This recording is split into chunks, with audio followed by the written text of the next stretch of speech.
Hey guys, I'm thrilled to have with me today two really cool chefs. When I was working on this introduction, I was struck by how similar their lives are, at least in some ways. I'm sure even they may not have noticed that till I point it out now.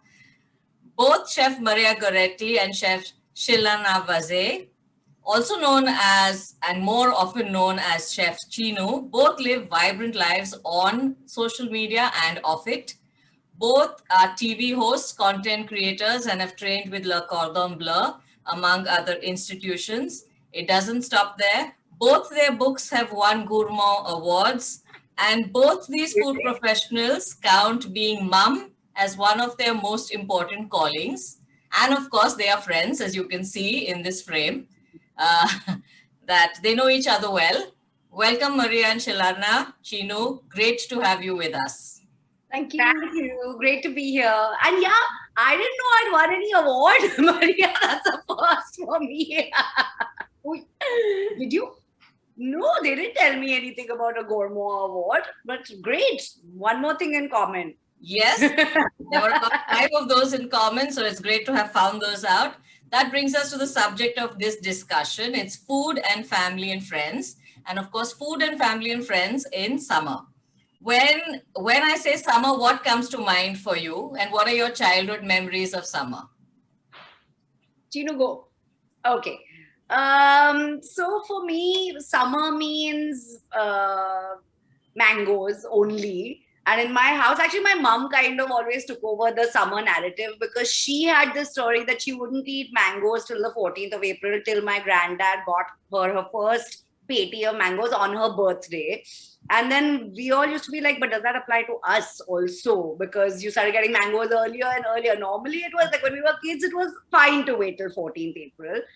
So it was always this big thing, and it was like a very emotional moment when we could start eating mangoes, all of us. And my granddad used to arrive with mangoes. So in my head, summer only means that, and of course, a bunch of like pickles and long lunches with lots of seafood and my family over, and it's always been a very fun time for me. And of course, then we used to go for summer vacations every year to Goa, which is like where my whole Goa thing I think began, and illicit pina coladas, which I used to like sneak sips of from their drinks, and so like coconut and pineapple and mango and all things bright and high.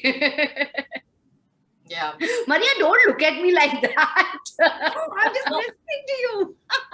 The sneak She's like, she's saying all this crazy girl. No. Are there any similarities, Maria? So I'll tell you, for me, summer always takes me back to my grandparents' home in Vasai. So every summer we would go to Vasai, which meant again, because my grandparents were farmers, our house was right here, and in front of us there were just fields to the eye could see. And yes, summer for me always meant Alfonso mangoes. That's a given. My mom used to be like making mango jam and ice cream for the year. We would like overdose on these things. But for me, summer meant lying on a swing, listening to the swishing of the palm trees. Okay, that sound just stayed in my head. Yeah. And my grandma would make. She would go in the morning and sell produce in the market, and then on her way back, she would come back with this big basket with this big fish with the tail hanging. Because my mom had like seven sisters, and so when all seven sisters came together with their children, of course we needed a whole fish to look after everyone. Yeah. And then my grandmother would call out to all of us who'd be playing in the fields, maybe either climbing a tree or doing stuff like that. So she would call out to us and she would throw us chana packets. So to me, summer is that. To me, summer is mangoes and my grandma's fish curry, and going for golas in the afternoon, and trying to rob curry and eating it with masala and salt, and it's all these things. It's like an uh, I would say like an Indian Enid Blyton. Absolutely. So how important is seasonality to each of you in terms of ingredients and dishes, especially in the food that you put out for family and friends in summer? So Maria, sorry. you go, I'm saying. Okay.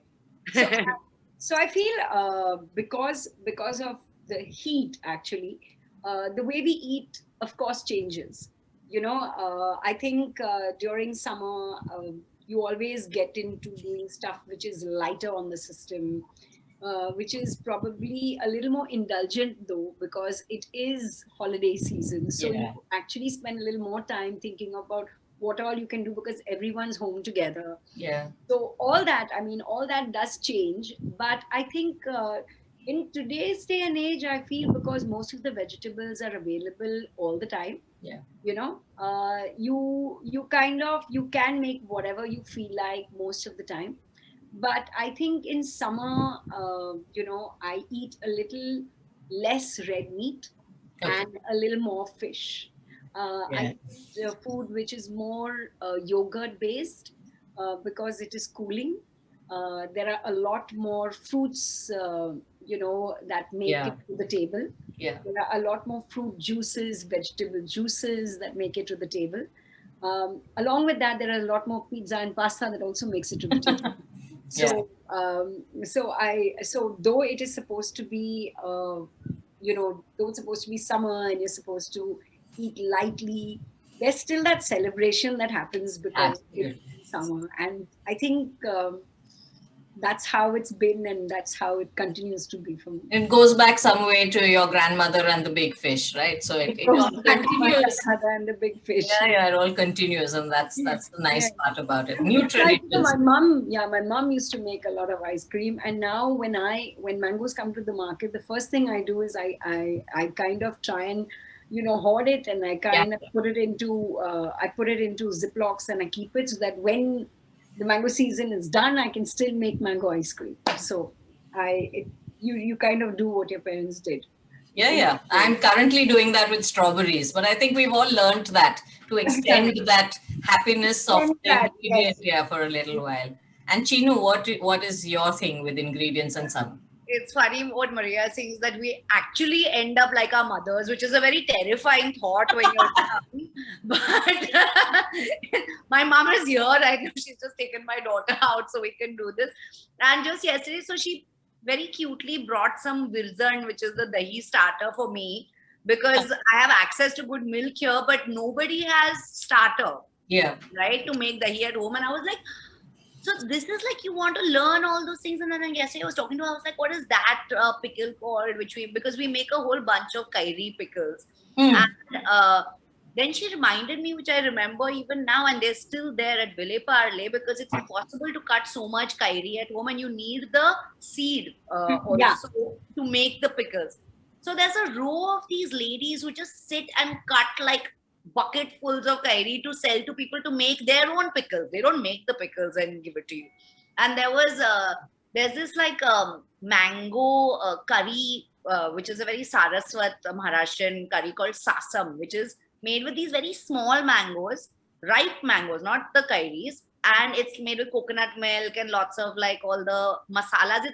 It's a spicy, sweet, sour kind of dish. So there are so many things that just like with mangoes we used to make. And my mom's best friend, her mom used to make this thing called longi, which is made with like bigger mangoes. Again, it's one particular type of mango, which is called ladwa or something like that. And same, you have to cook it down, and it has lots of sugar in it and lots of gul in it. But all, like, if you think of an aam panna, which is a very cooling drink, nobody thought of like, oh my God, the sugar quantity is as much as the kairi. Pretty much like equal to it. It was still good for you. It was still made at home. It was still cooling to the system and all of that. The indulgent, yes, but it's homemade. It's following some kind of like very sweet, like everyone coming together kind of tradition. And that's really what I'm trying to research and revive and all, but it's so hard because no one remembers it anymore. My mom barely does, Yeah. And that kind of tradition of making like jars and jars of pickles. Now, if we make a small amount for like the home and not to kind of give out to family and friends and stuff. So I think that stuff really needs to kind of come back to celebrate seasonality at its Absolutely. But I mean, just all this talk is making me very hungry. So, and I think it's making because even also that mango curry, it's very similar to something that we make in Mangalorian curry. Also, you make it, and that sort of juxtaposition of both the spice and whatever the spice profile and the sweet mango when you're finally sort of sucking at it is such a something that you never forget. You know? Nostalgia, like flavor bombs going off in your head. Absolutely. And in your mouth, unfortunately. Okay, so Maria, your book, From My Kitchen to Yours, is divided into menus for months. And in the summer months, you write about holidays, kids around you because they're on holiday, and travel. So what was the sort, when you were putting that together, there was a very definite plan of seasonality in its own way. Even though you also had like your kids, your husband, you had celebrations, but there was also this time in summer that you had different recipes. So what sort of food were you thinking of putting out when you put those menus together? You know, when I first got offered to write a book, I actually had zero idea what to do, and I didn't even know where to start. Because of course, I'd never done something like this before, and this was completely new for me. And I was in a place where I was like, okay, so what do you do with this now? And so I tried this. I started the book in many, many ways, and then I just stopped everything, and I realized that how do I cook? I actually cook for the people that I love. It's as simple as that. I cook for occasions. I cook for the ones that I love. I cook depending on how I'm feeling. I cook, certain things because of the travel that I've done, the stuff that I've learned, the people that I've learned from. And so when I finally put this book together, it just went like that. It's like Jan became this whole thing of let's get healthy. Okay, Feb was this aphrodisiac. Yeah. March was always March, April, somewhere there is, Easter. So I have an Eastern menu and so on and so forth. Yeah. So that's how the menu got made. But when it came to May, it had to center around kids because that's how May always is.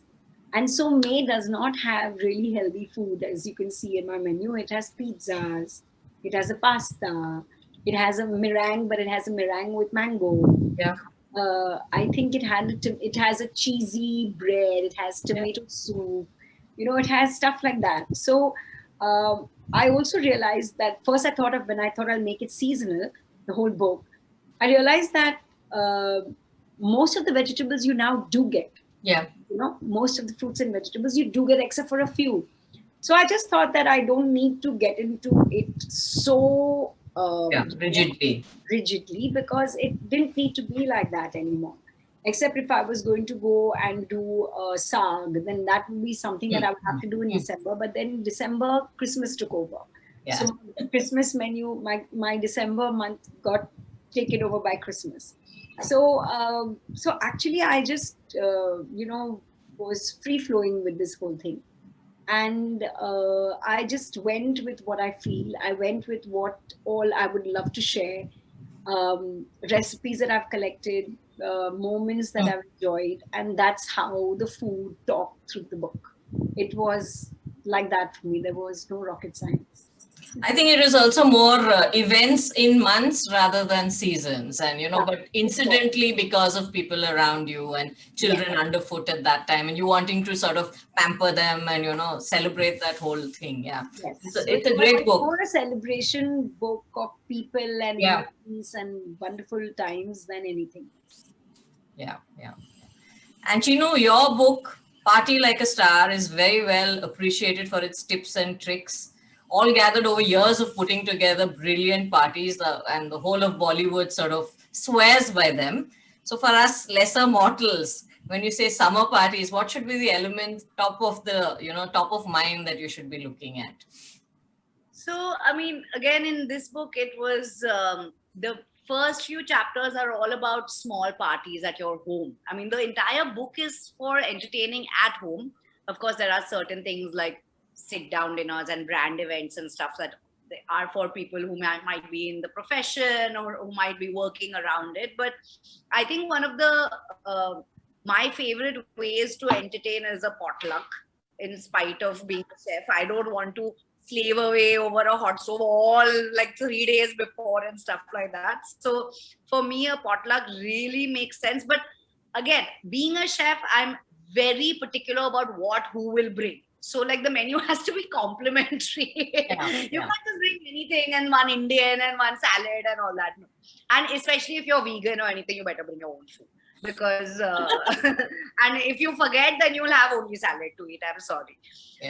But what I remember is the potlucks that we've been doing in Goa, especially after Zanu, our daughter, was born, because when you have young children, it's really tough to do dinners, because I think all parents are just so tired by the end of the day. They are not interested in then cooking, and then kids are crying, and then you have to put on some movie and all of that. So I think lunches, summer lunches, even though it's hot, are just so much fun because they're casual. A whole bunch of people bring food over, always set the tone, the theme, the expectation.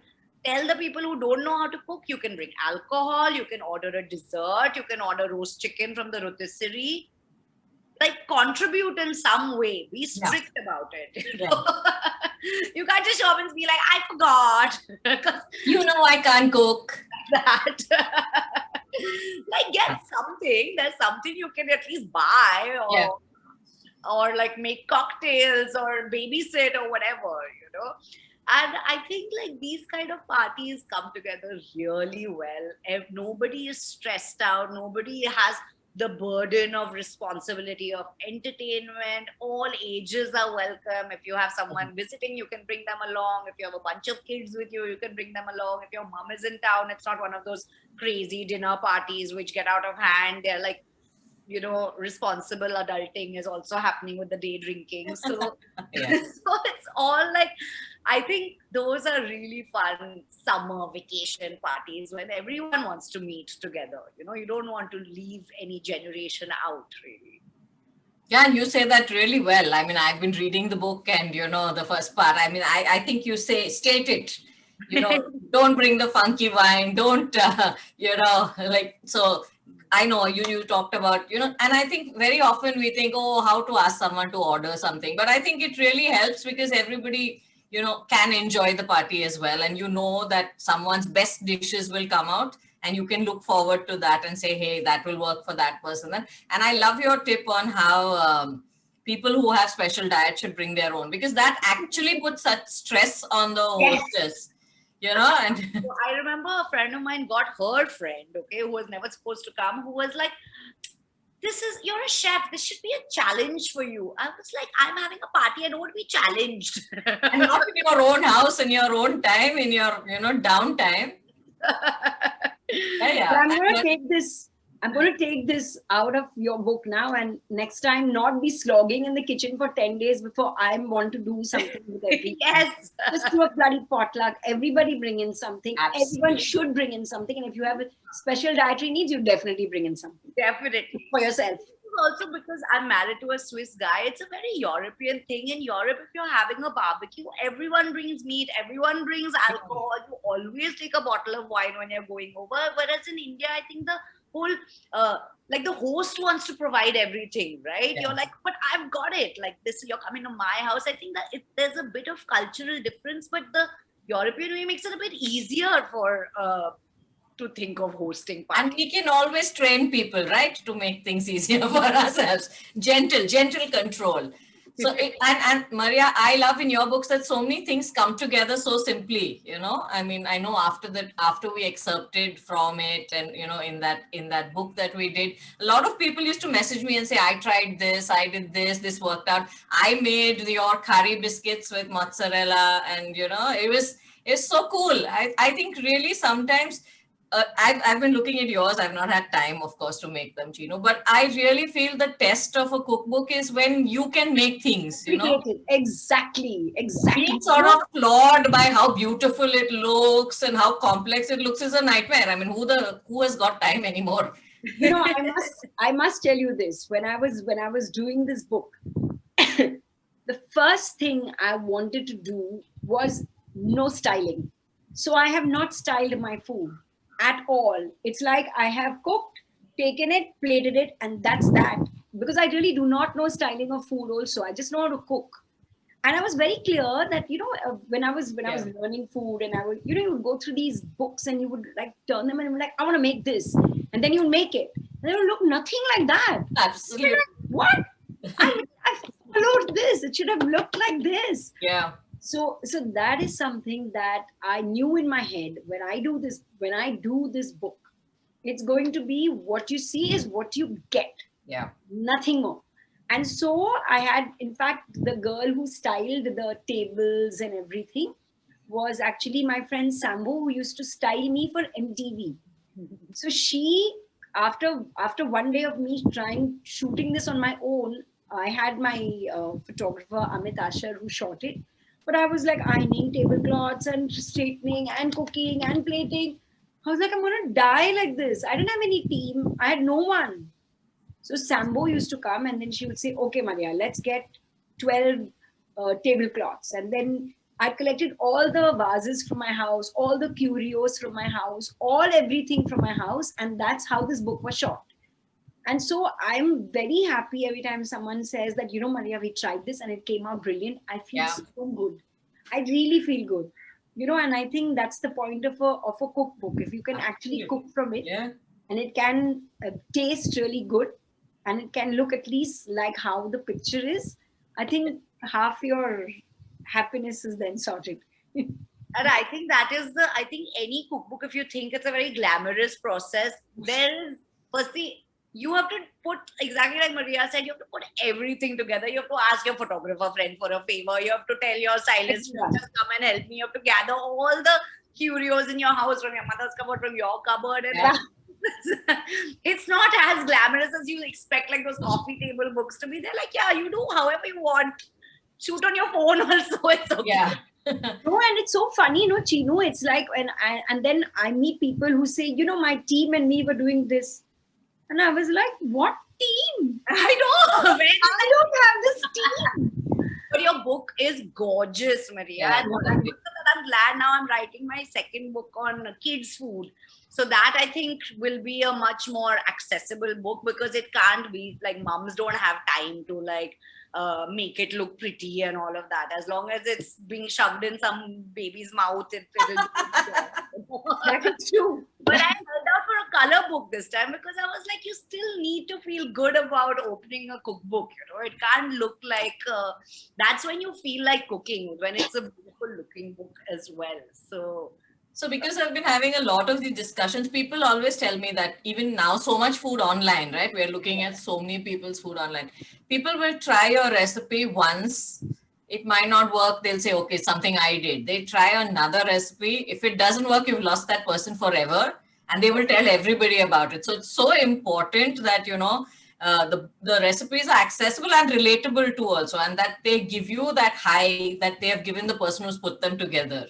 Oh, yes. And you know, it's so funny, like all my gourmet fine dining stuff, like, you know, catering, we're doing this, we're doing that, all of that, gets like the least number of likes. My pohe recipe and my besan ladu recipe are the two recipes which like everybody has made and written in and told me they've turned out perfectly and stuff like that. So you have to make what people want to eat every day in their homes as well. Yeah, and I think easy and impressive is the whole thing now, you know, that you put it out on a table and say, hey, you know, I use this recipe of Maria's, or I use this Chef Chinu's recipe, and it's come and see, it's actually like when she does it, we are getting to taste it. I think then it sort of works. Okay, so Chinu, you moved to Goa, and which in a way, as you said earlier, is like in a state of eternal summer. Right. And it's very different from when you were like, I suppose when you were going for holidays earlier. So Right. how different is it now that it's, in terms of being local and in terms of catering as well with your company, Gaia Gourmet?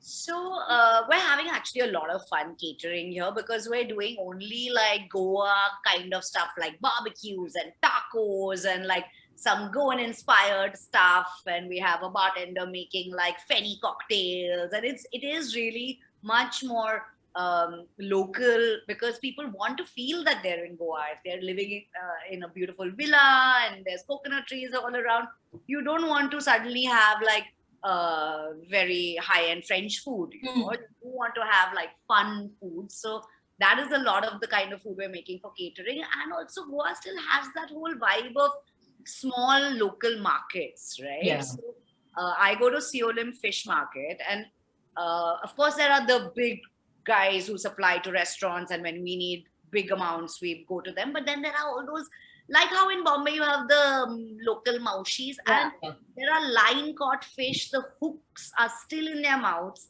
The prawns are jumping off those tiny little prawns, and like they take so long to peel them. And they're like, why do you want to peel them? You can just eat them like this. And once I sat down and started peeling them with that chick because she was just taking way too long. And outside that market, there are the really small, like not even farmers, just people who have some surplus from their kitchen gardens. Like there are these pale green bhindis which I've never seen before. Nice. Green, you know, and of course there's all the fresh amaranth leaves, and there is the local limbu, and this stuff you can't find at the vegetable stall because they are all bringing stuff from like Karnataka and here and there. But these people have the like real, Yeah, and it's totally seasonal, totally regional, everything. All it ticks suddenly off now all. you're seeing a lot of jackfruit everywhere, and those that there are these small jackfruits which can be like rava fried, and it tastes Ooh. almost like fish. They're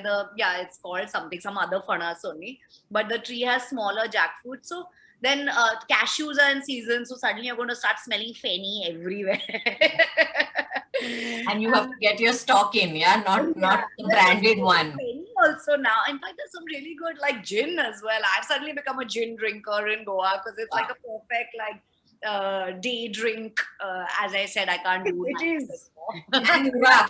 Urak also. If you get feni, you will get urak, and urak is another thing altogether. Exactly. And that's the thing now. I feel like there's this like second wave happening in Goa, right? Like when I moved here, I've moved to Goa about 4 or 5 times in the last 10 years. Left Goa also 4 or 5 times. So now when people ask me, are you here? I'm just like, I'm not answering that yet. I'm here for now. I'm here for now. We have to live in the moment, don't we? How do you know? I mean, the way our lives have been derailed in the last year. I mean, if anything we know is that we don't know. Yeah, we spent 4 months of the lockdown in Bombay when it started, and that's when we were like, okay, let's go back, and it's been a great move. So yeah, it's a very enjoyable eternal summer in Goa right now. Yeah. And Maria, you have said that you are ready for your next travel and food show. So now this is blue skying it, okay? If you could do it and you knew that it would be happening, what would you want it to be? So I would want to travel to all the wildlife sanctuaries and all the places in India that are off the grid, where you do not get any network, and cover food and culture there. Yeah. Ah, it sounds cool. Yeah. Yeah, because I realized that I think I am just happiest in the wild, happiest, most peaceful when I actually have no contact with anyone. Yeah. I realize that, and I really enjoy the solitude, and I really love wild India, and of course I still love my luxury. Who says you should not? But somehow I am most happy being in the midst of nature. Like, that's what we all figured, right? In this, while we were all stuck at home in Bombay, is that I mean, like my relationship with Goa, last time I left, it was so like I was finding fault with such small things. But this time when I came back, I was just like, it's so pretty. There's so much fresh air. I can go to the fish market. I could go to the beach. It's really like I simple. think generally in our lives we learned gratitude, you know, we all for all the things that we took for granted. I mean, these were all.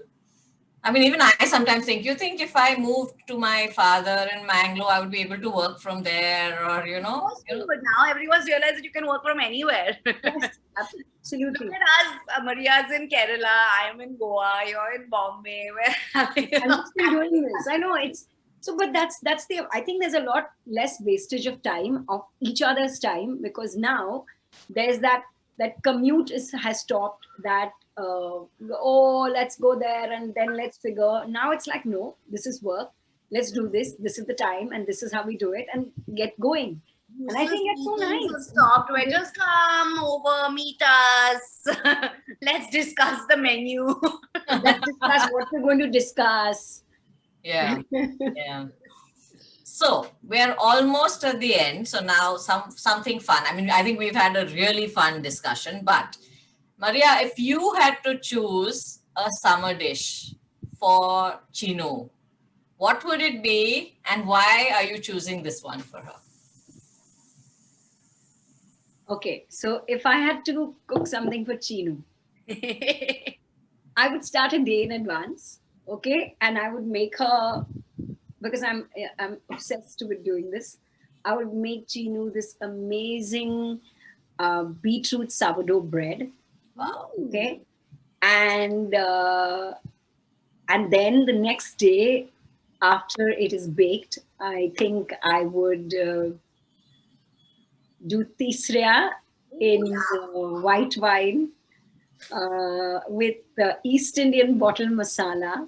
Oh my Make God. a bucket full of it, squeeze lime over it, send it to her, send this whole bucket with this bread, and of course some gin on the side. I love it. Yeah, I want to eat it now. I love this. You know, I cannot tell you how much I love making tisria French style. Bucket, like mule marinade, basically. Yeah, I just love it. I just love it. It's something that I do a lot at home when tisria comes into the market. Yeah. And I just totally love it. So it's one of my favorite things to make. I signed for this meal. Only but I Next time, this is I get tisria and you're in town, we do this. Yes. You come visit me. Why are you I trying? will actually. I'm supposed to come to Goa. I will. Okay, tell me and bring the bucket. This whole bucket business actually reminds me, I was in Picardy and when the bucket came of the moule frite, I was like, of course we are not going to be able to eat this huge bucket, and nobody's talking to anybody. They're just like, and they're showing you how to use once the first time, how to use it for everything else and all that. And no one speaks and that bucket just goes down like this with Now I'm really feeling hungry. Just come into the market now. I think